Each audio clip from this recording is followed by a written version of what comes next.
Hey guys, Mike Hege, Scott Pridemore here for another episode of our podcast. Thank you so much for joining us today.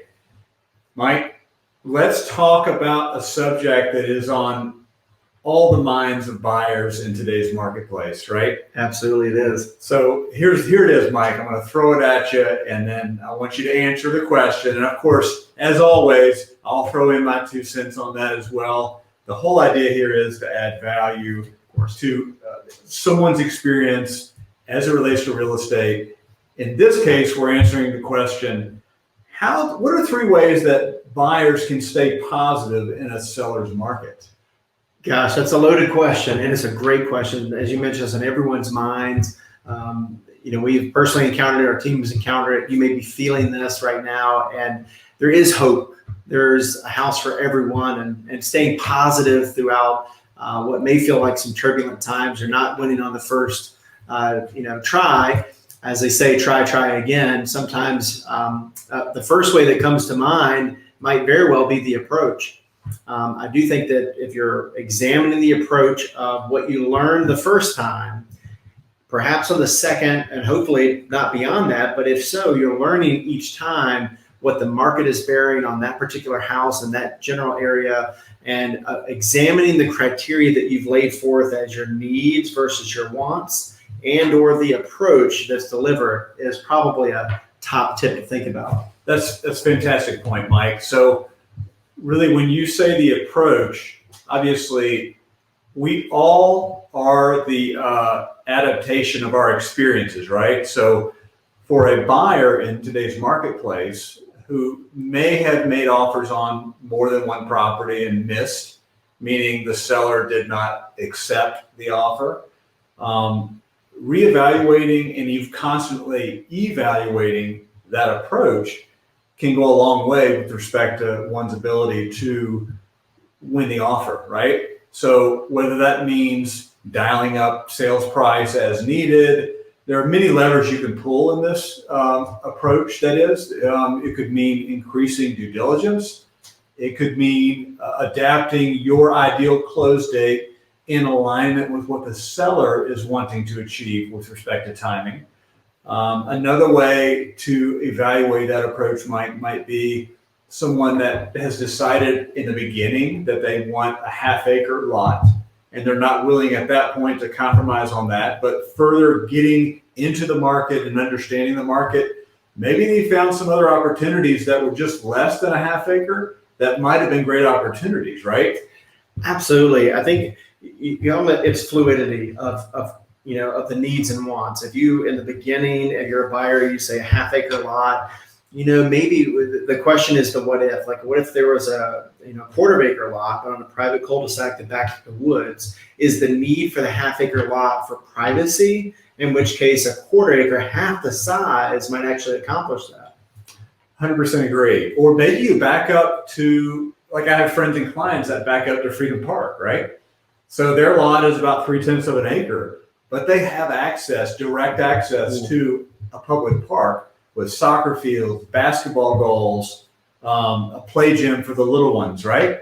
So, it's always a good idea to try to identify your preferences from the beginning as a general framework, but just understanding where we are in the market is somewhat fluid. So sometimes you have to pull those levers that is to get to the point that there's going to be a good home for you, right?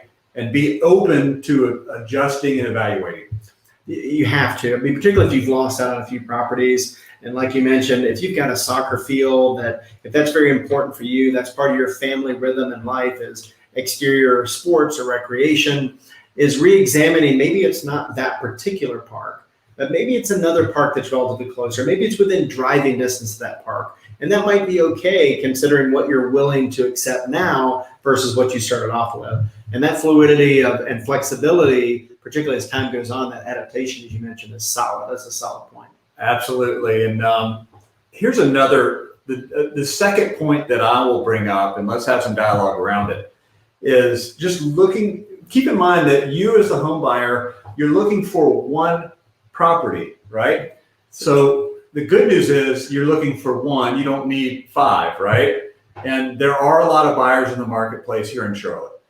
And being optimistic and understanding that each buyer has their own preferences for type of home as well as where the home is, right? And there are many different things that a buyer is going to consider. You know, we talked about lot size, bedrooms, baths, school system, what have you. I would suggest that really being focused in on certain areas, not just one, is a way to open things up and just be open to looking at more than one given area.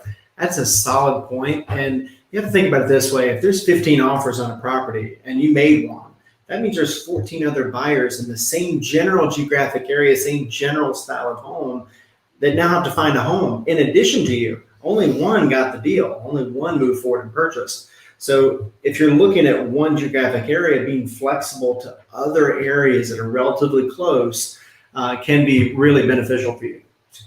Yeah, absolutely. And really, when it comes down to people that we survey that do end up finding the home, we're successful at securing a home for them, and we close.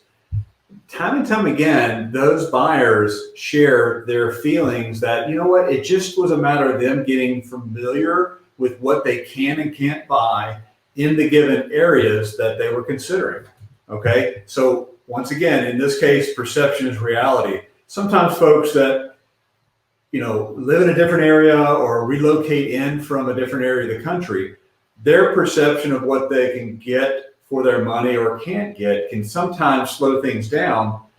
And through the exercise of making offers on homes that they may have missed, they become more and more dialed in to what really matters in their home search, right? Absolutely. I mean, gosh, being flexible in areas is certainly a salient point, and kind of what I'm just thinking about as well. If you're in multiple offers in the beginning of this process, you might feel like in that general geographic area, based on not having drawn from experience because it's the first try, you might look at the sales price as, you know, that's something that can be negotiated off of or going over by someone.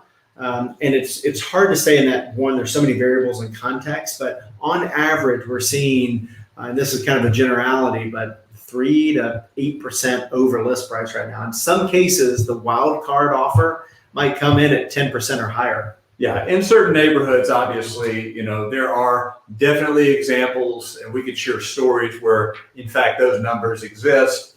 And then, you know, on the other hand, for someone that might be watching this video that is considering a broader range of geographic locations, then you're going to have little micro markets all around Charlotte that really tell a different story.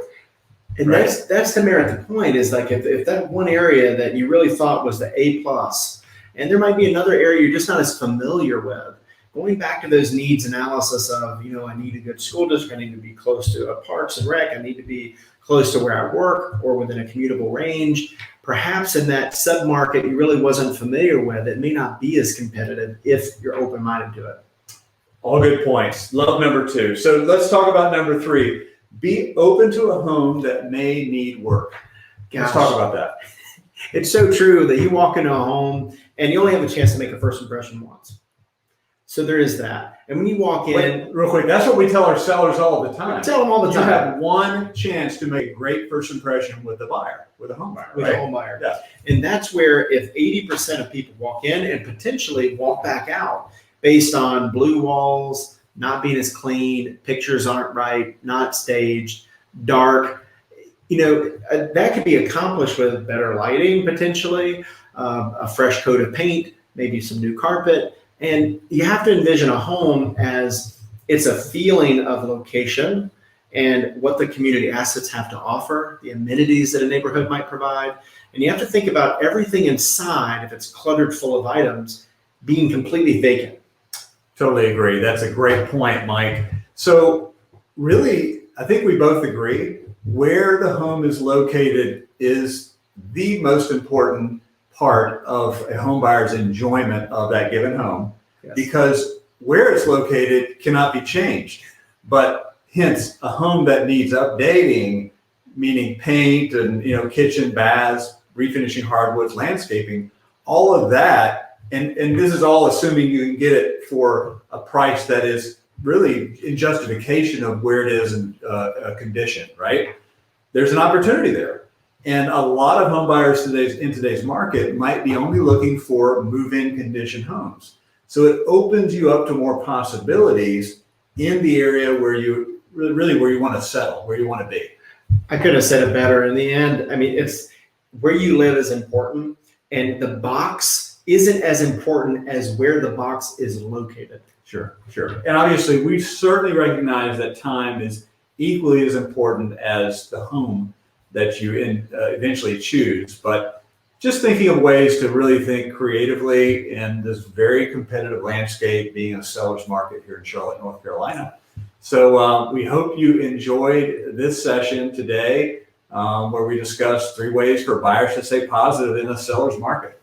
Thanks for watching, guys. And if you haven't, please hit the subscribe button. Follow us on social. We love to engage with you. If you have any questions, we're always here to help. Absolutely. We're always trying to add value. Thank you.